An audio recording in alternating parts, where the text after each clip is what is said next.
my grandma. I was a young man when I went to visit my grandma one cold winter morning. The sky was gray and the trees had no leaves. I wore my warm coat and walked through the quiet street. Her small house stood at the end, just like always.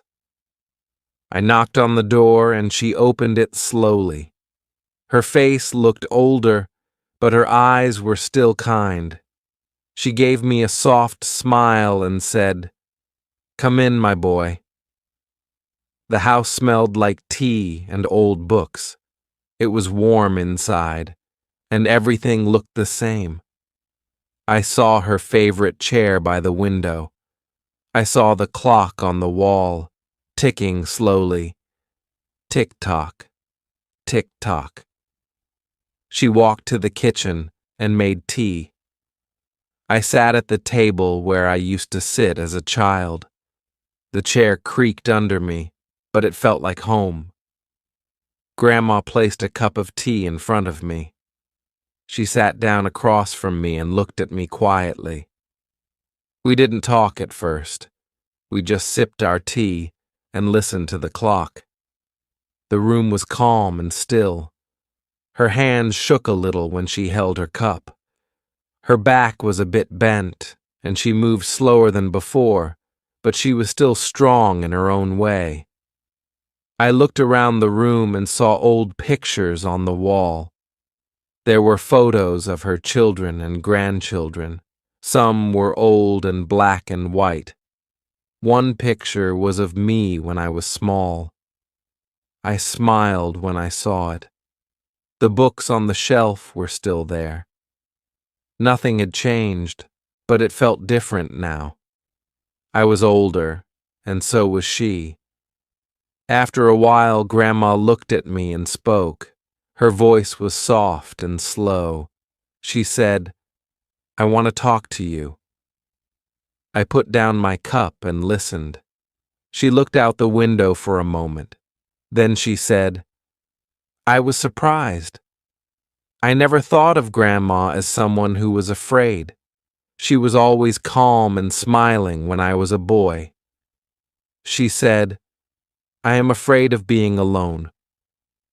I think about it sometimes late at night." Her eyes looked far away. "See, one day you might all forget me," she said. "You have busy lives. You have work, family, everything." Her hands were still, and her voice was quiet. "I worry I will be here waiting and no one will come." My heart felt heavy. I didn't know what to say. I wanted to tell her she was wrong, but my mouth stayed closed. I reached across the table and touched her hand. Her skin was cold, but she didn't move away. She looked at me and gave a small smile. I held her hand and nodded. I wanted her to know I was there. I wanted her to feel loved. That visit changed something in me. I never saw Grandma the same way again. She was more than sweet tea and warm hugs. She had deep feelings, quiet fears, and a soft heart. I still remember that day clearly. The tea, the silence, her words.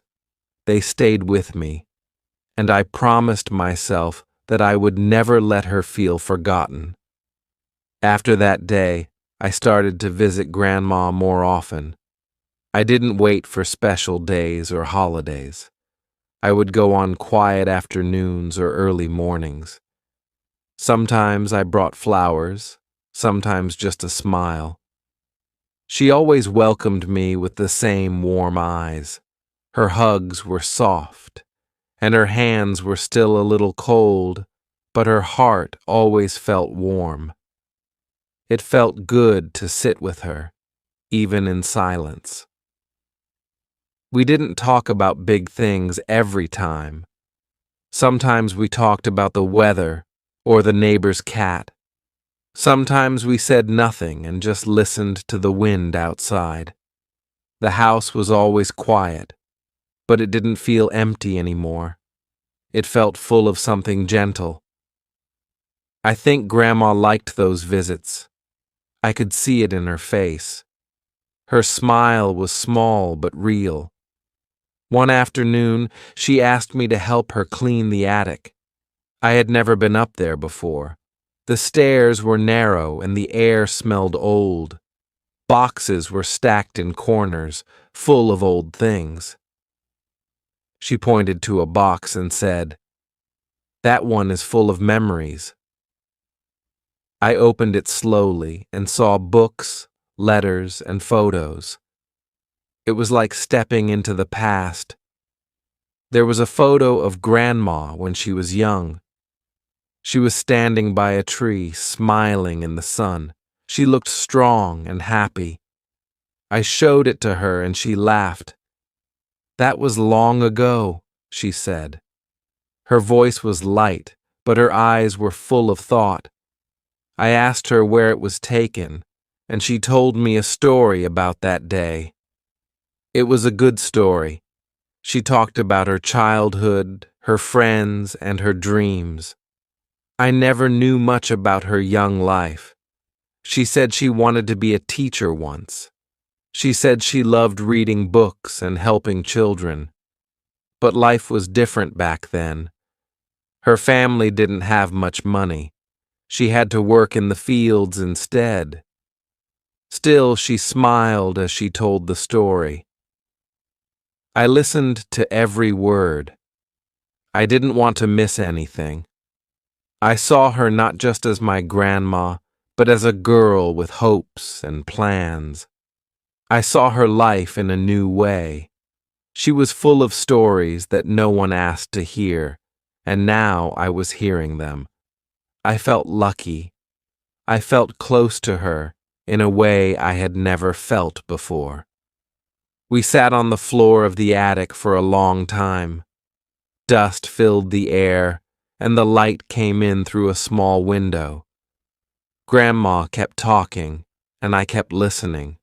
Her voice was soft, but it carried years of life inside it. Every photo, every letter, every object had a story. I didn't want that day to end. It felt like time had stopped. When we came back down, she looked tired, but happy. I helped her sit down, and she smiled at me. "Thank you for listening," she said. I nodded. I didn't need to say much. That day in the attic was special. I learned more about her in one afternoon than I had in many years, and I knew this was just the beginning of more stories to come. In the weeks that followed, I started asking Grandma more questions. I wanted to hear her stories, the ones no one ever asked about. She was quiet at first, but then she began to open up. She told me about the house she grew up in, the games she played as a child, and the songs she sang with her sisters. Her voice grew stronger as she spoke. I could see the girl she used to be in the way her eyes lit up. One day, she told me about a boy she once loved. It was before she met my grandfather. She said they used to walk near the river and talk about the future. He went away to work in another city and never came back. She never saw him again. Her voice was calm, but I could feel the sadness. It was a quiet kind of pain that had stayed inside her heart for many years. Then she told me about the war. She was still very young when it happened. She said everything changed during that time. People lost their homes and families were torn apart. She had to be strong even when she was scared. Her mother cried often, and her father left to fight. She had to take care of her younger brothers. Life became hard, and the happy songs stopped for a while. But she didn't just tell sad stories. She also told me about moments of joy. She remembered dancing in the rain with her friends, She laughed when she talked about the time she fell into a pond while trying to catch a frog. Her laugh was soft but full of life. I loved hearing these parts. They made me see her not just as someone old, but as someone who had lived. Each story she told was like a small window into her past. I felt like I was traveling through time with her. I began to understand her more, and I began to understand life more. She taught me things without trying to teach. She showed me that people carry so much inside: memories, pain, dreams, love, and sometimes they just need someone to listen. Sometimes she would stop talking and just look out the window. She said the trees reminded her of the ones near her childhood home. She said the sound of wind made her think of her mother singing. These small things brought back big memories. I listened carefully, even to the silence. It said just as much as the words. We made a new habit together. Every week, I brought an old photo from the attic. She would hold it and smile. Then she would tell me the story behind it. Some stories were short, some were long, but all of them were full of feeling. I wrote some of them down in a notebook. I wanted to keep them safe, like little pieces of gold. One day, she said something I won't forget. She said, "Thank you for seeing me." I asked, "What do you mean?" She said, "Many people look at me, but you really see me." That sentence stayed in my heart. I understood what she meant. It was about being noticed, not just being there. And in that moment, I realized how much we all need to be seen. As time went on, Grandma's body became weaker, but her mind stayed strong. She moved slower, and sometimes she forgot where she placed things. But when she told her stories, she was clear and bright. Her eyes shined with each memory. I started visiting her twice a week. I didn't want to miss anything. I wanted to hear every part of her life before the stories faded. Her house became a place of learning, not just for her, but for me too. One evening, it was raining hard outside. I sat by the window while Grandma rested in her chair. She began speaking softly. She said, "See, remember another rainy night many years ago?" I looked at her and waited.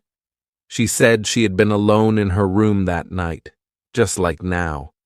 Her children had moved out. Her husband had passed away. The house was quiet, just like tonight. She said that night she cried for the first time in a long time, not because of pain, but because of silence, she said. And the silence felt like a heavy blanket. I didn't know what to do with it. She missed the sound of laughter, the footsteps of children, the voice of her husband calling her name. That night, she felt small, like a forgotten page in a book. I listened without saying a word. Then she smiled gently and said, "But silence also teaches you things." She said it helped her listen to her own heart. She learned to enjoy her own company. She began to write letters to her old friends. She started reading new books and planting flowers in the garden. She said, "And at first I feared being alone, but later I found peace in it." Her words stayed in my mind long after I left that day. One afternoon, I asked her what made her feel happy. Now she thought for a moment and said, "Small things." a warm cup of tea, a bird singing outside the window, a letter from a friend, or my visit. And I don't need big things anymore. She said, "Joy hides in little moments." I wrote those words down. I didn't want to forget. It was a lesson I had never learned before. We began doing small things together. Sometimes we made soup. Sometimes we listened to old music. Sometimes we just sat with our eyes closed and enjoyed the quiet. Those moments felt deep and real. I didn't check my phone. I didn't think about work. I was just there with her, and that felt right. It felt like I was finally living in the present. Grandma once said, "And you grow old, people talk less to you. They think you have nothing new to say." But she had so much to say, so much to give. I realized many people missed the chance to learn from those who came before them. But I didn't want to be one of them. I wanted to remember everything. I wanted her words to live on, even after she was gone. One day, she handed me a small box. Inside were letters she had written over the years, letters to her children, her husband, her own mother. "I don't know if anyone will read them," she said. I promised her I would, and I did. That night, I read each letter. Some made me smile, some made me cry, but all of them made me feel close to her more than ever before. A few weeks later, I went to visit Grandma again. She was sitting by the window, looking at the sky. Her hands were resting in her lap, and she looked quiet, almost sleepy. I said hello, and she smiled at me. She didn't speak right away, so I sat beside her. The house was very still. After a few minutes, she said, "And I had a dream last night." Her voice was soft and slow. She told me the dream was about her old home. She saw her sister in the dream. They were playing in a green field, running and laughing. The sun was shining and the wind felt warm. "Isn't like I was really there," she said. She smiled, but her eyes were full of memories. She said she missed those days. She missed her sister's voice and the smell of the trees. Then she turned to me and said, "I think my time is getting short." I felt a tight feeling in my chest, but she didn't look afraid. Her face was calm and her eyes were clear. "I'm not sad," she said. "I just wonder if I did enough, if I gave enough love." I held her hand and told her yes. I told her she gave more than enough. Her smile was small but strong. After I left her house that day, I felt quiet inside. I didn't play music in the car. I didn't call anyone. I just thought about her words. I thought about how much she had seen in her life. I remembered the stories she told me, the way she laughed, the way she looked out the window. I didn't want to forget any of it, not even one moment. That night, I opened my notebook and began to write. I wrote everything I could remember, every story, every word, every look. I didn't want the memories to fade. I wanted them to stay alive, even if she was gone one day. I wanted to carry her with me, not just in photos, but in my heart. Her voice stayed in my mind as I wrote.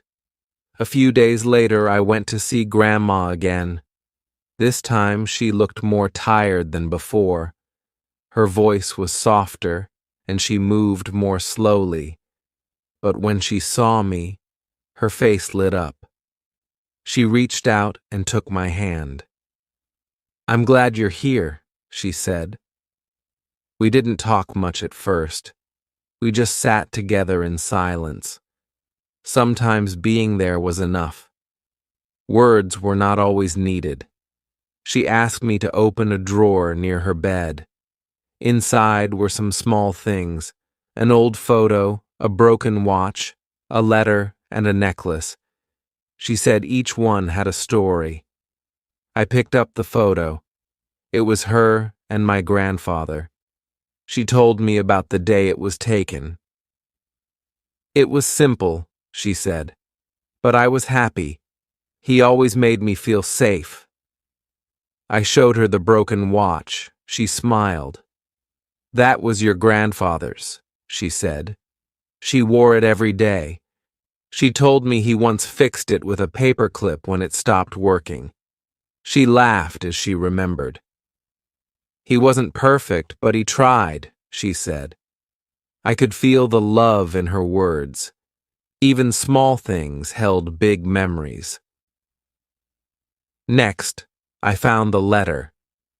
It was yellow and old.